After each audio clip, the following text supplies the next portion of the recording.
दोस्तों Indian railway finance corporation limited यानी IRFC की बात करें तो आज हमारे सामने रिजल्ट आने वाला। उसके पहले रिजल्ट की क्या संभावना रह सकती है उसको जानने की कोशिश करेंगे। कितना प्रॉफिट हो सकता है और कितना रिवेन्यू बढ़ सकता है क्या, या फिर इसमें गिरावट होगी।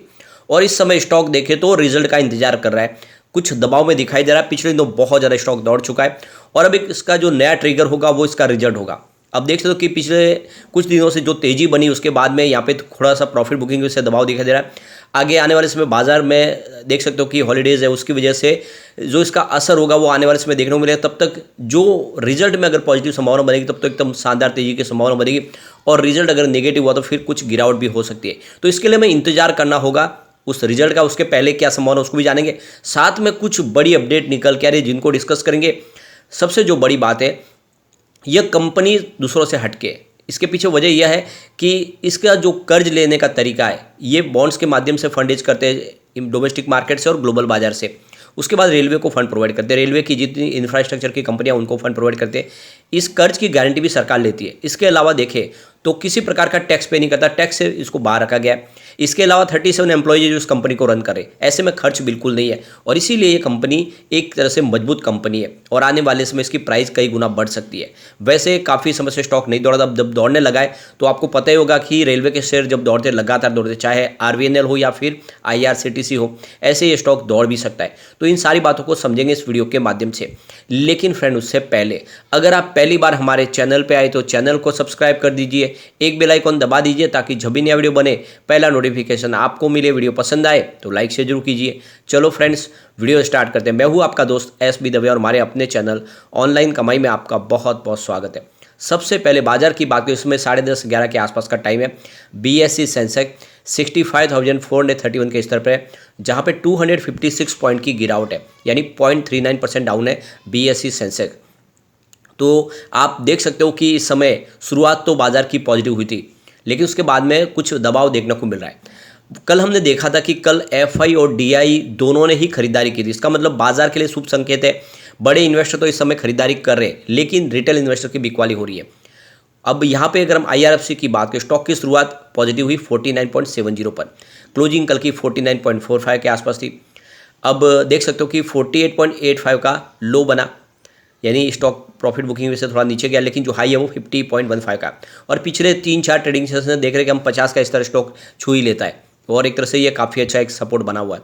फिलहाल स्टॉक 49.15 के आसपास, जहाँ पे 0.61% की गिरावट देखने को मिल रही है। अब आप ये देख ही सकते हो कि स्टॉक बहुत समय तक एक ही जगह पे आपको ट्रेड करता हुआ दिखाई देगा, काफ़ी कमज़ोर, यानी अपनी आईपीओ प्राइस से नीचे। आप यहाँ पे देख सकते हो कि 21.30 की प्राइस थी 30 अप्रैल 2021 को। अब ये जो प्राइस है ये आपको कब तक देखने को मिलेगी, 7 अक्टूबर 2022 तक 21.35, तो काफ़ी समय तक।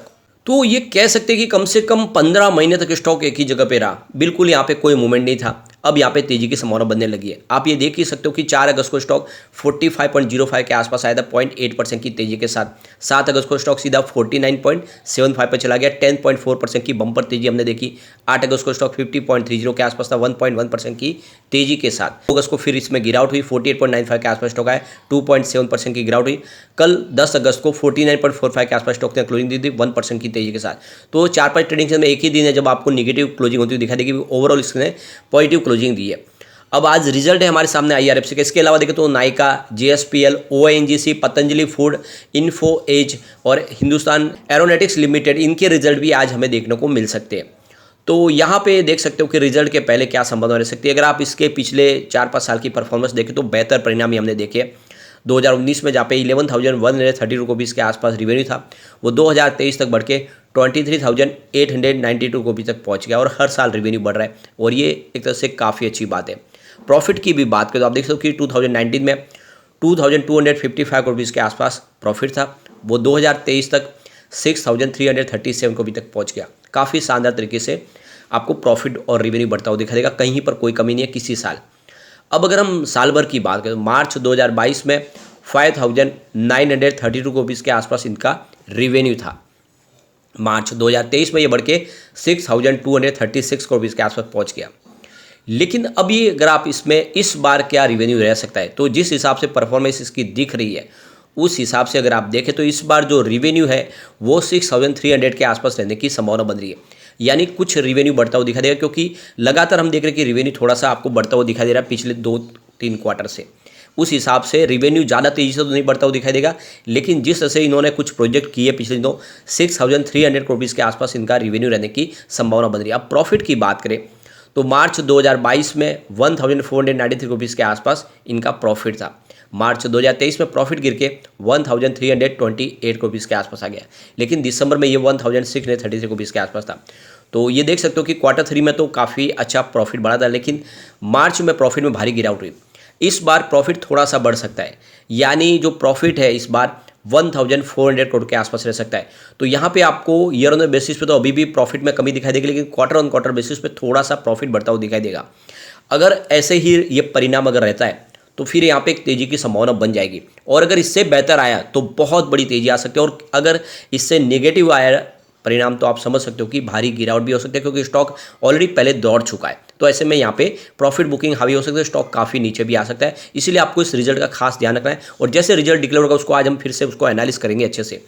अब यहाँ पे देख सकते हो कि इस बार सरकार ने बहुत सारी योजनाएं लाई है रेलवे इंफ्रास्ट्रक्चर के लिए, और एक स्कीम आप देखें तो प्रधानमंत्री गति शक्ति योजना है। इस योजना के तहत भी रेलवे और रोड के प्रोजेक्ट किए जा रहे हैं। तो यहाँ पे देखिए कि जो लेटेस्ट अपडेट निकल के आ रही है, गुरुवार के दिन सरकार ने यहाँ पे करीब 6 इंफ्रा प्रोजेक्ट यहाँ पे अनाउंस किए, जिसके लिए सरकार की तरफ से 28,000 करोड़ की रकम यहाँ पे अनाउंस की गई है। रेल प्रधानमंत्री गति शक्ति योजना के तहत ये प्रोजेक्ट कंप्लीट होंगे, जिसमें रेलवे के भी होंगे, रोड ट्रांसपोर्ट के भी, हाईवेज के भी प्रोजेक्ट होंगे। तो ये नई अमाउंट सरकार की तरफ से यहाँ पे डिक्लेयर की गई है 28,000 करोड़ की, जिसके माध्यम से ये करीब 6 प्रोजेक्ट है जो बड़े कंप्लीट किए जा सकते हैं। तो लगातार बहुत सारी योजनाएं हैं जो इस समय लाई जा रही है। इससे पहले अगर आप देखें तो कल हमने ऑलरेडी डिस्कस किया है कि जनजातीय गौरव कॉरिडोर लॉन्च किया जा रहा है। ये ट्राइबल एरियाज़ के लिए है जहाँ पे अभी तक रेलवे नहीं पहुँच पाई, उनको भी मुख्य धारा से जोड़ने के लिए सरकार की तरफ से ये जनजातीय गौरव कॉरिडोर लॉन्च किया गया है, और इसके लिए भी सरकार बहुत सारा खर्च करने वाली है। और आने वाले समय में जितने आदिवासी एरिया में जो है जहाँ पे अभी रेलवे नहीं पहुँच पाई है, वो सारे भी अब रेलवे की कनेक्टिविटी से जुड़ जाएंगे। तो इसके लिए सरकार बहुत सारा इन्वेस्टमेंट करने को बिल्कुल तैयार हो चुकी है। इसके अलावा देखें तो ऑलरेडी अगर आपको पता होगा तो 60,000 नए वैगन्स के टेंडर लाए जा रहे हैं, और इसके लिए सरकार 25,000 करोड़ का खर्च करने जा रही है। इन वैगन्स के माध्यम से सीमेंट, कोल माइंस वगैरह जितने भी इनके इस तरह के जो ट्रांसपोर्टेशन के लिए उसको इस्तेमाल किया जाएगा। तो बहुत सारी आप देखें तो ये एक तरह से रेलवे के रिवेन्यू बढ़ाने के जरिए बन सकते हैं, और जितने ट्रांसपोर्टेशन का काम है अब रेलवे के माध्यम से हो सकता है। इसके अलावा देखें तो सरकार ने ऑलरेडी 508 रेलवे स्टेशन के रीडेवलपमेंट की अनाउंसमेंट की है। तो 6 अगस्त को आप देखें तो उसकी आधारशिला रखी गई है, और इसके लिए करीब 24,470 करोड़ का खर्च किया जा रहा है, जिसमें आप देखें तो मुंबई CST स्टेशन का जो है उसके लिए 1,830 करोड़ खर्च होगा। सूरत रेलवे स्टेशन के लिए 980 करोड़ खर्च किया जाएगा, और इसी तरह से और बहुत सारे रेलवे स्टेशन पर ज़्यादा खर्च किया जाएगा और इन स्टेशन को रीडेवलप किया जाएगा। इसके अलावा देखें तो सरकार कवच योजना लाई है। ये कवच योजना के माध्यम से जो रेलवे की सेफ्टी को पूरी तरह से मजबूत किया जाएगा। 2 रेलवे अगर सामने आए तो फिर से एक्सीडेंट ना हो, उसके लिए कवच लाया जा रहा है, और इस कवच के लिए भी लगातार खर्च किया जा रहा है। जितने वंदे भारत के ट्रैक है उनको कवच से लैस किया गया है, और आने वाले समय जितनी रेलवे लाइन है उनको भी कवच से लैस कर दिया जाएगा, जिससे आने वाले समय जो एक्सीडेंट की संभावना वो काफ़ी कम हो जाएगी। अब सरकार ने इस बार देखे तो जो कैपेक्स है वो भी बढ़ा के 2 लाख करोड़ के ऊपर पहुंचा दिया है। काफ़ी बड़ा बजट बढ़ाया गया, और इस वजह से देखें तो रेलवे में आमूल परिवर्तन आना शुरू हो चुका है, और इससे IRFC को बहुत सारा बेनिफिट होगा, क्योंकि IRFC फाइनेंस प्रोवाइड करते हैं, उसी से उनको रिवेन्यू मिलता है। यहाँ पे अच्छी बात है कि कम्युनिटी सेंटिमेंट अभी भी स्टॉक के साथ बना हुआ है। 87% बाय की कॉल है, 10% सेल की कॉल है, 3% होल्ड की कॉल। इसका मतलब 100 में से 90% लोग इसको लेना पसंद करें। तो ऐसे में आप भी बिना डरे लॉन्ग टर्म का नजरिया लेकर निवेश करें, और रिजल्ट का इंतजार करें। रिजल्ट जितना बेहतर होगा उसके हिसाब से यहाँ पे संभावना बनेगी। तो जो रणनीति नई तय होगी वो रिजल्ट के बाद होगी, उसको हमें देखना होगा, उसको एनालिस करेंगे। लेकिन फ्रेंड, कोई भी इन्वेस्टमेंट करने से पहले अपने फाइनेंशियल एडवाइजर से बारे में ले ले, या अपना खुद का रिसर्च करें, क्योंकि मैंने वीडियो आपके एजुकेशनल पर्पज के लिए ही बनाया। वीडियो पसंद आए तो लाइक से जरूर कीजिए, और चैनल को सब्सक्राइब कर दीजिए। Thank you friend.